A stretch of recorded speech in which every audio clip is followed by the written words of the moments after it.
할렐루야. 아멘. 하나님의 크신 은혜와 하나님의 놀라운 축복, 하나님의 복이 오늘 사모하는 심령들마다 또 간절히 기대하는 그 심령들 위해 충만하게 내려주실 것을 믿고 오늘도 말씀 안에서 감사합니다.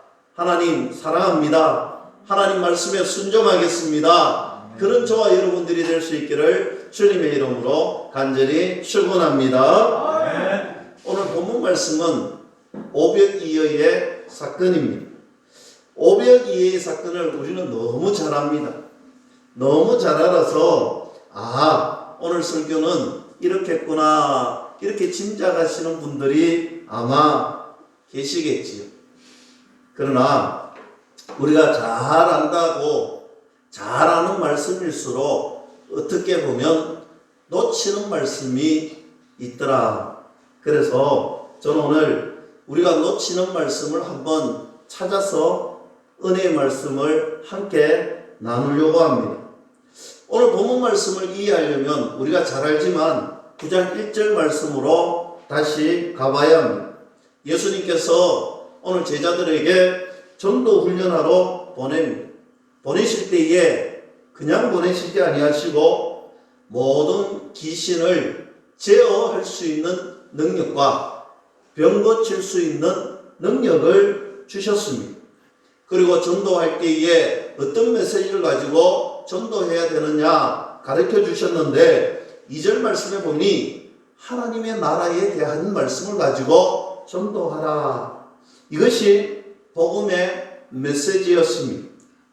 전도할 메시지였습니다. 그리고 이처럼 전도하라 가르치시고 보내시면서 제자들에게 당부하신 말씀이 있습니다. 그것이 바로 3절 말씀인데 여행, 즉 전도 여행을 위하여 아무것도 가지지 말라. 지팡이도 가지지 말고 돈도 가지지 말고 두보로도 가지지 말라라고 말씀하십니다. 여러분, 지팡이는 여행을 다닐 때 굉장히 중요한 것입니다. 때로는 힘이 들 때 그것을 가지고 가기도 하지만 위험한 일을 만났을 때 방어 무기가 되기도 합니다. 그런데 이것 가지고 가지 말라라고 이야기합니다. 그리고 돈도 가지고 가지 말래요. 여러분, 사실 돈이 있으면 얼마나 좋습니까? 위험한 일을 당할 때에, 급한 일을 당할 때에 이 돈이 있어야 물건을 살 수 있고 위급한 일을 해결할 수 있는데 그것 가지지 말라요.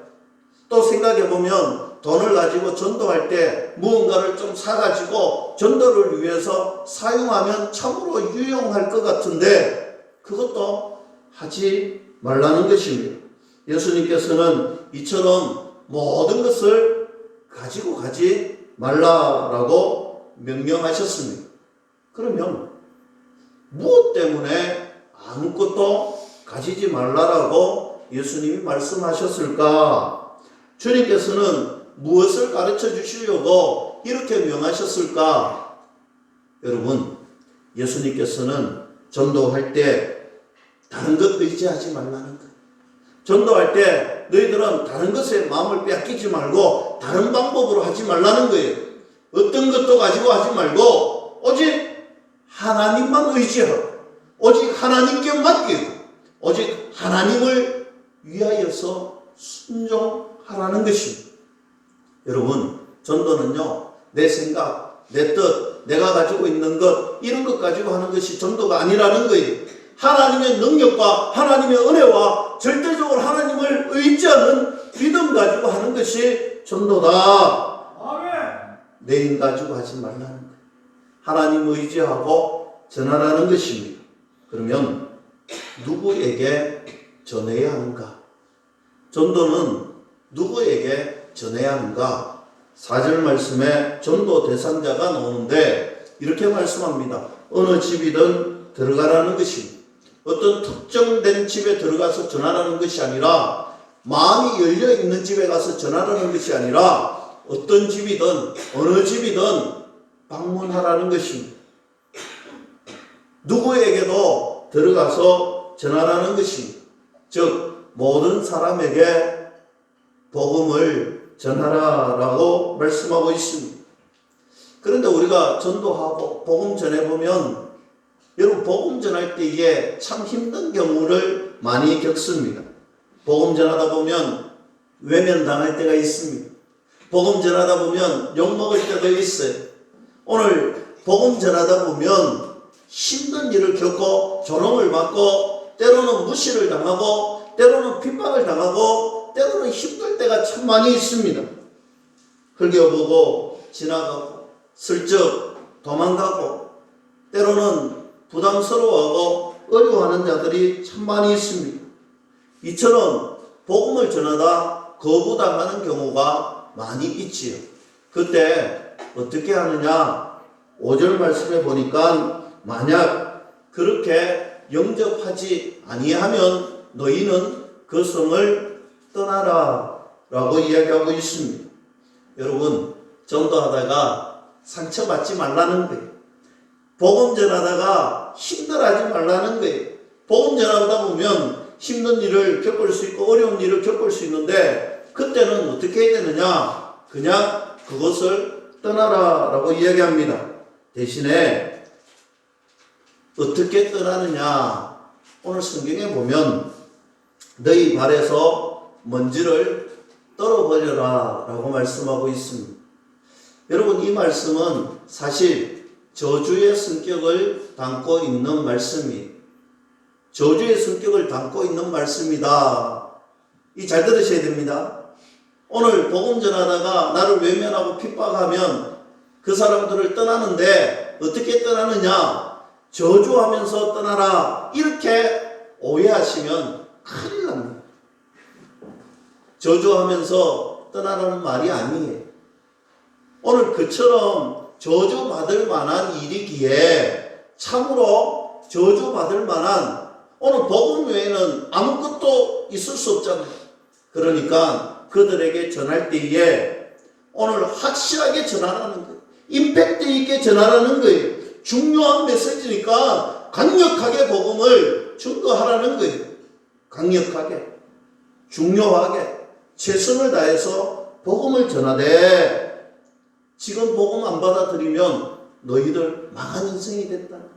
지금 복음을 받아들이지 않고 예수님을 영접하지 않으면 너희들 영원한 지옥에 간다라는 것 강력하게 분명하게 이야기하라는 것입니다. 이렇게 메시지를 남기고 증거로 삼고 떠나라 이렇게 말씀하고 있습니다. 여러분 제자들이 이제 예수님께 이런 말씀을 듣고 이제 전도를 나갑니다. 훈련을 받았습니다. 전도하러 나갑니다. 걱정이 있었겠죠. 두려움이 있었겠죠.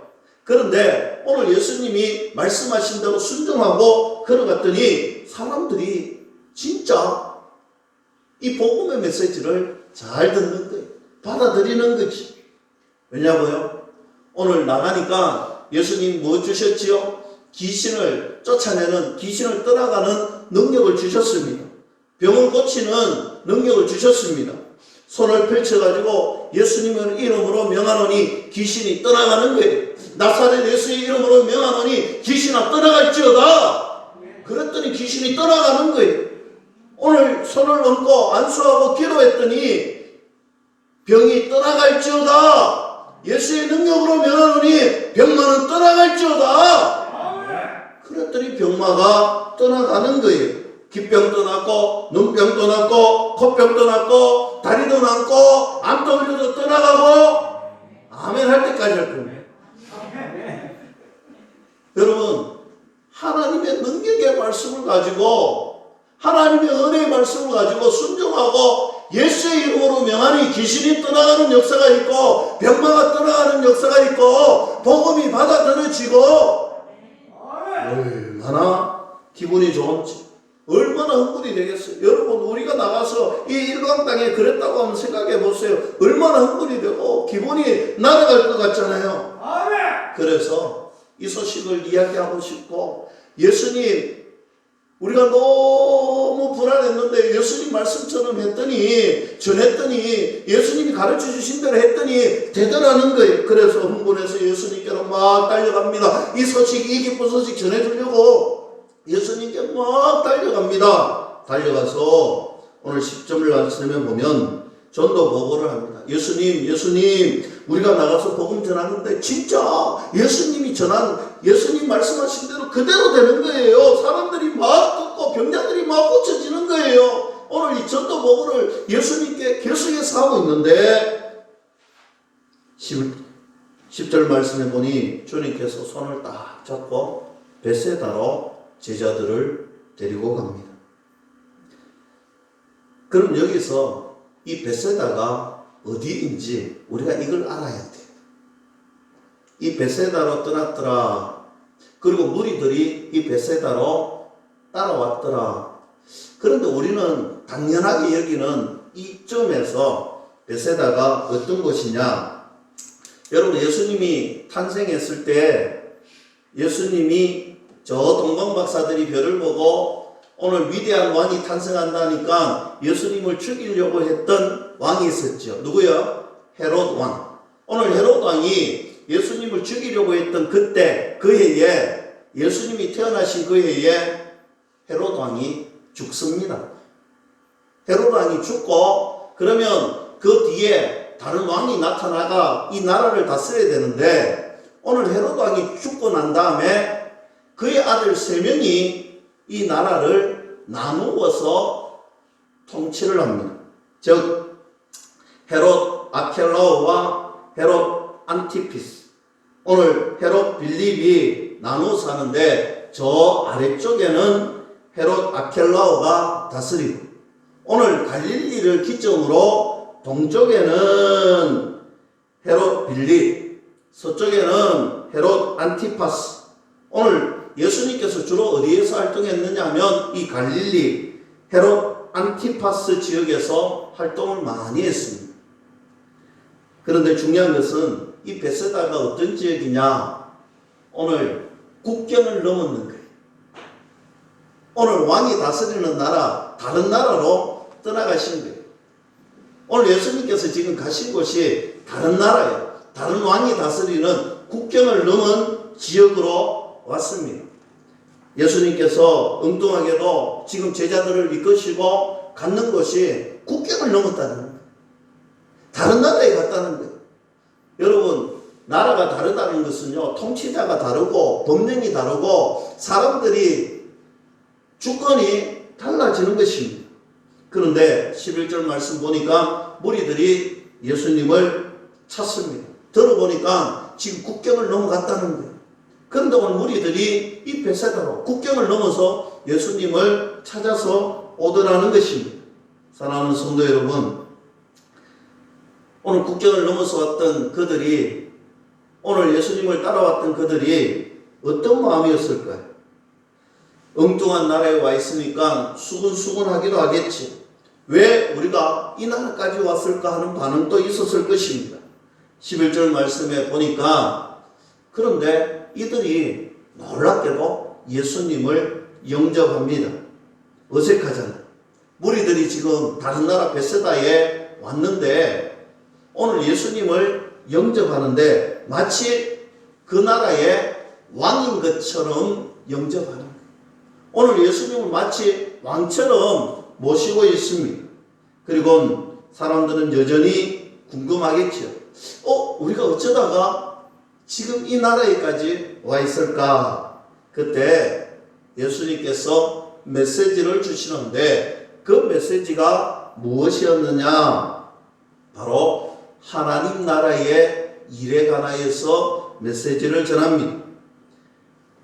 지금 오늘 예수님께서 다른 나라에 가셨던 이유가 무엇이냐니까 오늘 하나님 나라에 관하여서 이들에게 전하기 위하여서 데리고 왔다는 것입니다. 하나님 나라에 대해서 가르치시는데 하나님 나라가 어떤 나라냐? 하나님께서 통치하시는 나라, 하나님께서 보살펴 주시는 나라, 하나님께서 은혜로 역사하시는 나라가 하나님의 나라이다. 오늘 본문에서 그걸 보여주시는 거예요. 11절 하반절 말씀해 보니까 하나님 나라가 어떤 나라냐? 병고침이 있는 나라더라. 오늘 병고칠 자들을 고쳐주시더라. 오늘 하나님께서 그 나라의 일을 말씀하시는데 우리 예수님께서 하나님의 나라가 어떤 나라냐? 병 고치는 자들의 고침이 있는 나라다. 이것이 무엇입니까? 회복이다. 오늘 하나님의 나라는 회복이 있다라는 것입니다. 사랑하는 성도 여러분, 하나님 나라에 도착하면 회복이 있습니다. 고침이 있습니다. 이것이 바로 하나님의 나라라는 것입니다. 이것은 단지 육신의 질병만 회복이 되고 고침이 받는다, 그런 말이 아니지. 하나님 나라에 가면 육신의 질병이 회복되는 것입니다.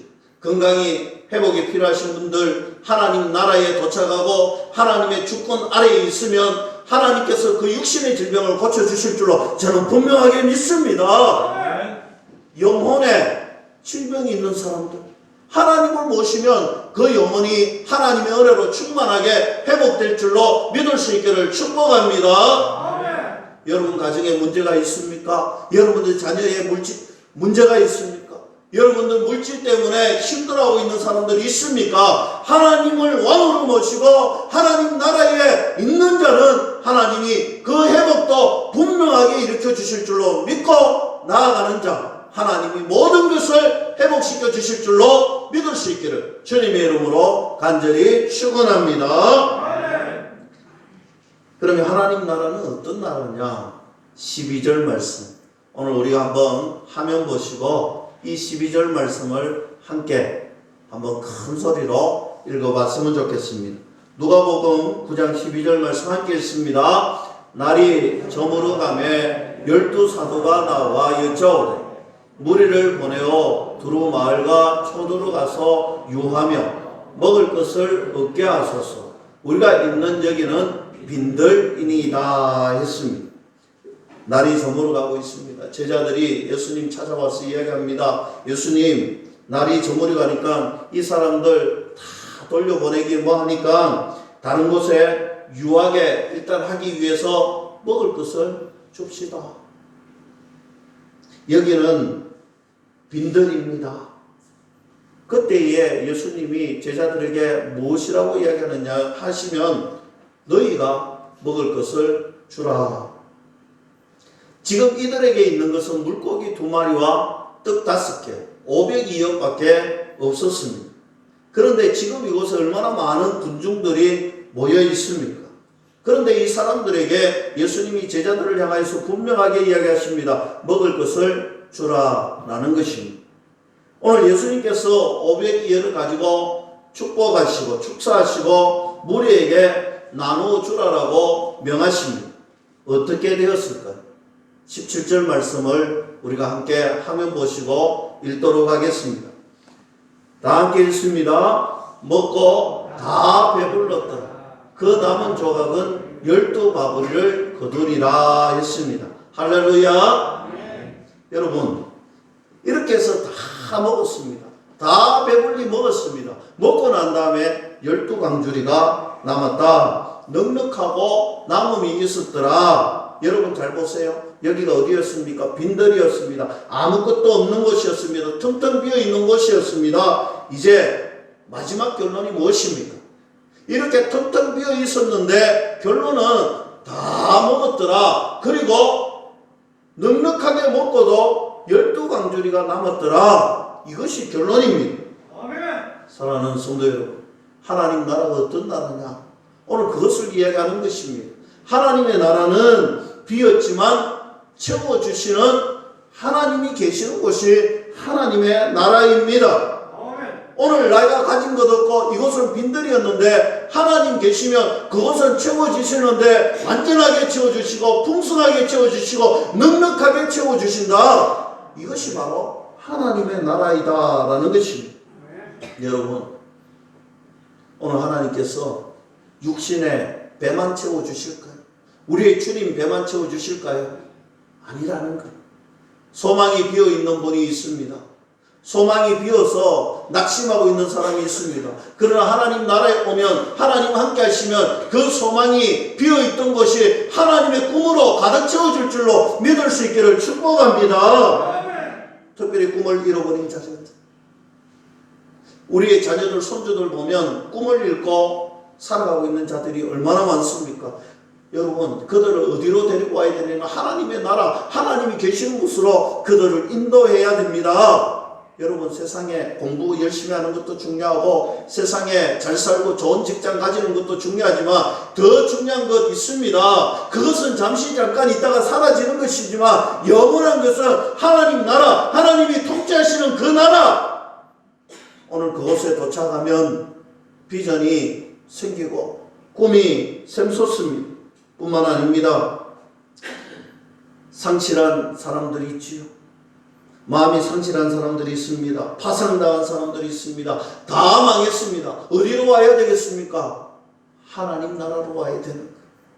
내 인생이 파산당한 것 같고 내 인생이 망한 것 같아도 하나님 앞으로 나오고 하나님 나라에 들어가면 하나님의 넉넉함이 그에게 채워주실 줄로 믿을 수 있기를 축복합니다. 다윗이 성경에 보면 참 도망을 많이 다닙니다. 사울을 피해서 참 도망을 많이 다녔지요. 어디까지 왔느냐면 저 아둘람 굴까지 왔습니다. 아둘람 굴이 어떤 곳입니까? 미로 같은 곳, 들어가는 곳은 좁은 굴이지요. 그 좁은 굴에 들어가서 미로, 사람들이 찾을 수 없을 것 같은 그 미로의 길을 걸어서 도망갔습니다. 그것이 아둘람 길이에요.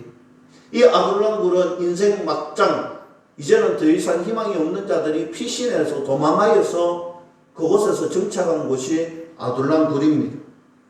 여러분, 이곳에 와보니까 인생 막장 인생의 사람들이 얼마나 있느냐, 성경에 보니 400명이 있더라는 것입니다. 혼란당한 자, 원통한 자, 정말 비참한 인생, 막장 인생, 신세 한탄만 하는 인생 400명이 있더라는 거예요. 그들이 모여서 뭐 됐겠습니까? 그들의 신세를 비관하고 우리의 처지를 비관하고 한탄하고 그곳에서 서로가 서로를 향하여서 비난을 쏟아내는 것입니다. 우리는 망했다는 거예요. 우리 인생은 망했다는 거예요. 파산당했다는 거예요. 더 이상 소망이 없다는 거예요. 이런 이야기들만 하는 그곳 다윗이 도착을 했습니다. 다윗도 얼마나 속상했을까요? 얼마나 힘들었을까요? 이런 곳까지 쫓겨서 내가 이런 곳까지 피신해서 와서 이 막장 인생이 되었구나, 그렇게 생각했을까요? 저는 성경을 보면서 아니다라고 생각합니다. 오늘 인생 막장의 아둘람 굴 400명의 정말 신세 한탄을 하는 그곳에서 다윗은 분명하게 그들에게 하나님을 소개했습니다. 하나님이 어떤 분이신지, 하나님이 어떤 능력이 있는지, 하나님이 우리를 얼마나 사랑하시는지, 그리고 말하는 거예요. 하나님만 바라보시라고. 하나님만 의지하세요. 하나님만 바라보세요. 이 주님만 의지하고 바라보면 우리 인생이 달라진다라고 이야기합니다. 다윗의 말을 따라서 그 인생 막장의 아둘람 굴 400명이 하나님을 신뢰하기 시작합니다. 믿기 시작합니다. 의지하기 시작합니다. 그리고 시편 57편에 오늘 이 아둘람 굴에서 지었던 다윗의 시편은 이렇게 고백하고 있습니다. 하나님이여, 내 마음이 확정되었고 내 마음이 확정되었사오니 내가 노래하고 내가 찬송하리로다. 내 영광아 깰지어다. 비파와 수금아 깰지어다. 내가 새벽을 깨우리로다. 할렐루야. 아멘. 다윗이 고백했지만 이 고백은 이 아둘람 굴에 있는 모든 사람들의 고백이라고 생각합니다. 여러분, 내 마음이 확정되고 또 확정되었다는 거예요. 인생 막장에서 신세한탄하던 그 인생이 이제 바뀌어서 하나님으로 내 마음이 확정되고 하나님 의지하고 하나님 신뢰하고 하나님 믿기로 내 마음이 확정되고 확정되었더니 이제는 하나님만 붙들겠습니다 라고 고백합니다. 이 위대한 고백 위에 무엇이 드러나느냐? 내가 새벽을 깨우리로다. 여러분, 지금까지는 캄캄한 밤을 걸어왔어요. 지금까지는 소망이 없었습니다. 이 새벽을 깨우리라는 고백은 지금까지 내가 힘들고 어려운 인생, 어두운 터널 한중간에 있었지만 이제는 빛으로 오신 하나님을 만나러 가겠다는 거예요. 환한 빛으로 오시는 그 꿈을 향해서 걸어가겠다는 거예요. 새벽은 그것을 말하는 것입니다. 빛의 하나님, 어둠은 물러간다는 거예요. 하나님의 나라가 온다는 거예요. 하나님의 영원한 나라를 바라본다는 거예요. 내가 새벽을 깨우리로다. 희망을 고백하고 있습니다. 사랑하는 성도 여러분, 다윗이 위대한 제국을 세울 때에 그 주인공 누가 되었습니까? 이 아둘람 굴에 있었던 400명이 최고의 주인공이 되어서 다윗의 왕국을 건설했던 자들이 되었다는 사실입니다. 사랑하는 성도 여러분, 하나님을 왕으로 모시고 사는 인생이 어떤 인생이냐? 나는 빈 인생이고, 나는 가진 것 없고, 나는 아무것도 없는 인생이었지만 하나님을 왕으로 모시면 부유해진다, 능력으로 채워진다, 은혜로 채워진다, 소망으로 채워진다. 이 사실을 믿을 수 있기를 주님의 이름으로 간절히 축원합니다. 그러면 오늘 예수님께서 제자들에게 말씀하신 내용 중에 참으로 기가 막힌 말씀이 있는데, 우리가 그냥 넘어가는 말씀이지만 13절 말씀, 우리가 함께 이 말씀을 보도록 하겠습니다. 여러분, 13절 말씀 우리가 화면 보시고 함께 읽습니다. 예수께서 이르시되 너희가 먹을 것을 주라 하시니 여짜오되 우리가 떡 5개와 물고기 2마리밖에 없으니 이 모든 사람을 위하여 먹을 것을 사지 아니하고서는 할 수 없나이다 하니 라고 했습니다. 여러분, 참 기가 막힌 말은 먹을 것을 주라 했을 때겠지요. 여기에 뭐가 있습니까? 물고기 2마리, 떡 5개 있습니다. 사람들은 얼마나 있습니까? 남자들만 5,000명. 즉 여자와 노인과 어린아이를 합하면 적어도 2만 명이라는 군중이 이곳에 있었을 것입니다. 오늘 2만 명이 넘는 이 들녘에 물고기 2마리와 떡 5개를 가지고 너희가 먹을 것을 주라라고 합니다. 아마 속으로 생각했을 거예요. 아니, 이걸 가지고 어떻게 주지? 그런데 오늘 예수님께서 축사하시고 제자들을 부릅니다. 이것 가지고 주라는 거예요. 오늘 나누어 줍니다. 얼마 내지만 나누어 줍니다. 이것 가지고 뭐 하겠지 싶었지만 나누어 줍니다. 나누어 주니까 또 생기는, 나누어 주니까 또 생기는, 나누어 주니까 또 생기는 거예요. 사랑하는 성도 여러분, 12강주리가 남았다는 거예요. 저는 이것 보면서 우리 교회를 향하신, 저와 여러분들을 향하신 사명이 무엇인지에 대해서 다시 한 번 더 깨닫게 되었습니다. 제자들의 사명이 무엇이었느냐? 오늘 사람들에게 먹을 것을 나누어 주는 것이 사명이었습니다. 여러분, 아무것도 없는 그곳에서 오늘 예수님께서 제자들에게 사명을 주셨는데, 그 사명은 너희들이 먹을 것을 나누어 주라는 것입니다. 이 사명을 처음 부여받았을 때에 그들은 막막했을 것입니다. 그들은 아무것도 없다라고 고백했을 것입니다. 그러나 이 사명은 어떻게 되었습니까? 완료했습니다. 넉넉하게 남음이 있었습니다. 누구 때문에요? 예수님 때문에. 예수님이 축사하시고 나누어주라는 그 말씀에 순종했더니, 여러분, 이것이 중요한 거예요. 저와 여러분들에게 이것이 중요한 거예요. 여러분, 하나님의 삶은 어떤 삶이냐? 하나님이 주시는 은혜의 삶은 어떤 삶이냐? 하나님이 주시는 그 은혜의 삶으로 사는 삶이 무엇이냐? 그것은요, 지금 없다라고 생각하지 말라는 거예요. 내가 가진 것이 없다라고 생각하지 말라는 것입니다. 하나님께서 주실 것입니다. 하나님께서 반드시 채워 주실 것입니다. 사랑하는 성도 여러분, 하나님의 은혜로 사는 삶, 하나님의 힘으로 사는 삶, 그것이 하나님의 나라입니다. 사사기에 보면 기드온이 나오지. 여러분, 기드온이 사사로 부름을 받았을 때에 미디안 나라가 이 이스라엘을 얼마나 괴롭히고 얼마나 침공하고 힘들게 합니까? 오늘 미디안의 숫자가 얼마나 많았는지 여러분, 숫자를 세알릴 수 없습니다. 낙타가 바다의 모래알같이 많다는 거예요. 사람이 얼마나 많았겠습니까? 그런데 오늘 하나님께서 기도를 부르시고 저들하고 한번 맞짱을 뜨라고 명하십니다. 싸우라는 거예요. 그래서 전국에 소집령을 내립니다. 소집령을 내렸더니 몇 명이 왔느냐? 3만 2천 명이 모였습니다. 상대적으로 숫자가 너무 적습니다. 이것 가지고도 싸우기에는 너무나 벅차는 아주 작은 숫자입니다. 그런데 하나님께서는 너무 많이 모였다는 거예요. 너무 많이 모였으니 두렵고 떨리는 사람은 다 돌려보내라고 이야기합니다. 그래서 사람들을 불러놓고 이야기합니다.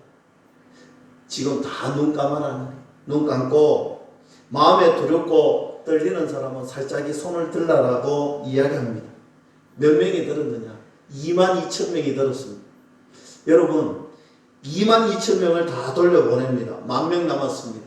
이 사람들은 사울 의지가 있었던 사람일까요? 아니에요. 이 사람들 중에도 타이밍을 놓친 사람이 있는, 들어야 되는데 눈치 보다가 못 들은 사람들이 있고 생각하다가 놓친 사람들이 있을 거예요. 그때 하나님께서 또 출입니다. 하루세보로 가라는 거예요. 내려가서 물을 마시게 하는데 어떤 사람은 주의를 경계하면서 홀짝홀짝 마시는데 어떤 사람은 그냥 막 마시는 거예요. 그때 이야기합니다. 홀짝 파는 300명, 벌컥 파는 9,700명. 그런데 홀짝 파만 남기고 벌컥 파는 또 돌려보내라는 거예요. 막 마셨던 사람들 다 돌려보내라는 거예요. 남은 숫자가 몇 명요? 300명. 300명. 여러분, 이 300명 데리고 싸우라는 거예요. 기가 막히잖아요. 말도 되지 않잖아요. 그러면 이제 생각했겠죠. 하나님이 저들이 상상할 수 없는 최첨단 무기를 주실 거야. 그래서 한번 싸워야지. 근데 오늘 하나님께서 무기를 가지고 뭘 가지고 싸우라고 명하시느냐? 항아리, 횃불, 나팔. 여러분 항아리 들고 가서 탁 앞에 한 사람 때리면 그 다음부터 아무것도 없잖아요. 그런데 이 무기 가지고 싸우라는 거예요. 기가 막히죠. 그런데 중요한 것은 결론은 전쟁에서 누가 승리합니까? 기도원과 300용사가 승리하잖아요. 여러분 성경에 보세요. 막상 전쟁에 나가보니까 싸움터에 나가보니까 자기들끼리 싸우는 거예요. 자기들끼리 싸우는 거예요. 이 항아리, 횃불, 나팔이 뭐였는지 보니까 하나님이 싸워주시는데 응원하러 나갔던 거예요. 오늘 우리는 응원만 하면 하나님께서 친히 싸우시고 하나님이 친히 무찔러 주시고 하나님이 승리 주신다 믿을 수 있기를 주님의 이름으로 축복합니다. 하나님의 힘으로 해야 이기는 거예요. 하나님의 힘으로. 이제 중요한 것 한 가지 말씀하시는데 14절 말씀 우리가 화면 보고 다시 한 번 더 함께 읽도록 하겠습니다. 9장 14절 말씀입니다. 이는 남자가 한 5,000명 되미를 제자들에게 이르시되 때를 지어 한 50명씩 앉히라 하시니. 여러분 이 말씀 읽으니까 제가 중요하다 했는데 중요한 포인트를 발견했습니까? 아마 못 발견했을 것입니다. 중요한 포인트를 발견해야 되는데 우리가 설명을 들어야 발견할 수 있습니다. 사실 이것은 신학자들이 참으로 이 신약 성경을 통틀어서 가장 신기한 일 중에 하나다라고 평하는 사건입니다. 오늘 보세요. 50명씩 그냥 앉힌 거예요. 한 2만 명이 되는 사람들을 50명씩 따로 앉혔는데 우리가 볼 때는 뭐 그럴 수도 있겠지 하고 넘어가는데 이스라엘 백성들은 이걸 그냥 넘길 수가 없는 거예요. 무슨 말이냐면 여러분 식사를 하는 것은 이스라엘 백성들에게는 굉장히 중요한 의미가 있습니다. 아무하고는 식사하지 않습니다. 정결한 사람들. 오늘 누가 보아도 하나님 보시기에 떳떳한 사람들이 모였는 사람들하고만 식사를 합니다. 그래서 예수님이 세리마테, 삭개오 뭐 이런 죄인들하고 자기들이 볼 때 저런 분들하고 식사하면 안 되는 그런 사람들이 식사했을 때는 참으로 욕하고 불평하고 불만하지 절대로 해서 안 되는 일을 했다라고 이야기하잖아요. 이처럼 식사는 굉장한 의미가 있습니다. 즉 식사를 하고 나면 우리는 한 가족이라는 거예요. 오늘 50명씩 모였는데 그걸 됐다는 거예요. 원래 안 되는 일이 따져보고 우리는 안 된다 해야 되는데 일사불란하게 50명씩 되었다는 거예요. 오늘 이곳에서 어떤 일이 일어났느냐? 오늘 이들이 서로가 식사하고 서로가 한 가족이 된 거예요. 확대 가족이 된 거예요. 오늘 무슨 말이냐면 오늘 예수님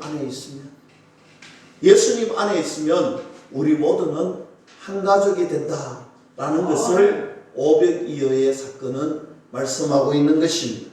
사랑하는 성도 여러분, 하나님의 은혜 속에서 그들이 식사를 하고 하나님의 은혜로 말미암아서 그들이 한 가족이 될 수 있었다라는 것입니다. 우리 한국교회 초대교회도 이런 일들이 일어났습니다. 다른 나라의 사람들은 이해할 수 없지만 우리가 이해할 수 있는 것을 제가 설명해 드릴게요. 한국 초대교회의 주인과 종, 하인이 함께 예배를 드린다는 것은 당시에 상상도 할 수 없는 일이었습니다. 그러나 우리 한국 초대교회는 하인과 주인이 같이 예배를 드린 적이 있습니다. 같은 교회의 성도가 되었습니다. 그런데 그 교회의 장로님을 뽑는데 오늘 장로님 후보가 누구냐면 오늘 주인 그리고 그 주인의 하인 이 두 사람이 장로님 후보였어요. 근데 뽑았는데 누가 뽑혔느냐면 이 하인이 장로님이 되신 거예요. 근데 오늘 한국교회에 분명히 말씀합니다. 오늘 하인 장로님을 잘 섬기며 그 교회에서 하나님의 은혜로 살았다. 이것이 한국교회였죠. 그것만 있었습니까? 한국 초대교회 보면 백정하고 양반이 같이 예배를 드려요. 여러분 백정은 당시에 7점반이라고 해서 불가적 1000명이라고 해서 상상할 수 없습니다. 오늘 7점반이 누구냐면 토절, 강대, 고리장, 무당, 기생, 갑바치, 백정 이렇게 7점반인데 이 7점반 천민 중에서도 최고로 뽑는 천민이 누구냐면 백정이었습니다. 그런데 이 백정과 양반이 같이 예배를 드렸습니다. 언제? 우리 한국 초대교회에 이런 일들이 일어났다는 것입니다. 여러분 사회에는 좀 높은지 낮은지 여러분 우리가 사는 세상은 좀 그럴 수 있습니다. 우리가 누구는 높고 누구는 낮고의 문제가 아니라는 사실입니다. 하나님 앞에 은혜 받을 수 있는 사람은 높은 사람만 받고 지혜 많은 사람만 받고 부자만 받는 것이 아니라는 것입니다. 하나님의 은혜는 누구도 받을 수 있다는 거예요. 하나님 나라는 누구라도 참여할 수가 있다는 것입니다. 이것이 바로 500기에 주시는 메시지라는 사실입니다. 저는 시편 133편 말씀을 이제 함께 나누면서 말씀을 마치려고 합니다. 우리 시편 133편 1절 말씀 함께 읽습니다.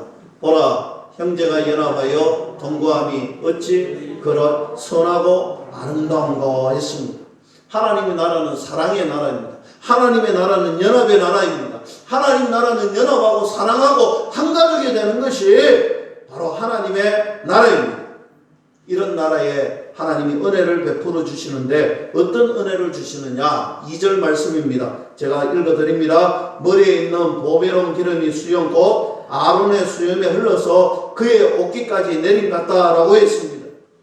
기름이 대제사장 아론의 머리에서 수염을 타고 흘러서 저 발끝까지 충만하게 부어지는 모습을 이야기하는데 여러분 기름은 성경에서 성령을 상징합니다. 즉 우리가 서로 사랑하고 연합하면 성령 충만함의 역사가 일어난다 믿을 수 있기를 축복합니다. 그리고 3절 말씀에 보면 헐몬의 이슬이 시온의 신들의 내림 같도다. 거기서 여호와께서 복을 명령하셨사오니 곧 영생이로다. 할렐루야. 이 헐몬은 저 이스라엘 북쪽에 있는데 시온은 남단에 있어요. 저 헐몬의 이슬이 흘러서 이 남단에 있는 시온까지 내려오는 것입니다. 이슬은 성경에서 은혜를 상징합니다. 은혜 충만, 즉 하나님 나라에 하나님을 왕으로 모시는 사람, 하나님을 왕으로 모시는 자녀 어떻게 되느냐? 서로 사랑해야 된다는 것입니다. 서로 연합해야 된다는 것입니다. 그러면 하나님께서 성령 충만을 은혜로 주시는데 헐몬에서 저 남단에 있는 시온까지 하나님이 충만하게 충만하게 채워주신다 믿을 수 있기를 주님의 이름으로 간절히 축원합니다. 저는 우리 교회가 이런 은혜 받고 우리 교회가 이런 은혜로 충만해졌어요. 오늘 이 기장 땅, 일광 땅, 나아가서 이 부산 땅 5대양 6대를 책임지는 그런 믿음의 주인공이 되기를 주님의 이름으로 간절히 축원합니다. 기도하겠습니다. 하나님 감사합니다. 하나님의 은혜와 사랑이 충만합니다. 하나님의 성령의 은혜가 충만해지기를 기대하고 사모합니다. 하나님의 사명을 받습니다. 내가 가진 것 생각하면 아무것도 없고 보잘것없고 정말 앞이 캄캄하지만 그러나 하나님만 의지하고 하나님께 맡깁니다. 하나님의 힘으로 하겠습니다. 하나님 역사하여 주시옵소서. 이 지역을 섬기며 나누고 베풀고 복음 전할 때에 주님의 권능이 나타나고 병 고치는 은사가 나타나고 귀신이 떠나가는 역사가 있게 하여 주시옵소서. 복음으로 돌아오게 허락하여 주시옵소서. 그런 교회, 그런 가정, 그런 성도로 반드시 이끌어 주실 줄 믿어 거룩하신 예수님의 이름으로 감사하며 기도드리옵나이다. 아멘.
주의 독수리 날개쳐 올라가듯이 주의 은혜의 힘으로 주의 사명의 자리에서 힘차게 전진하게 하심을 감사합니다. 오늘도 주의 은혜와 주의 사랑으로 감사하게 살았던 모든 것을 고백하며 주님 앞에 향정성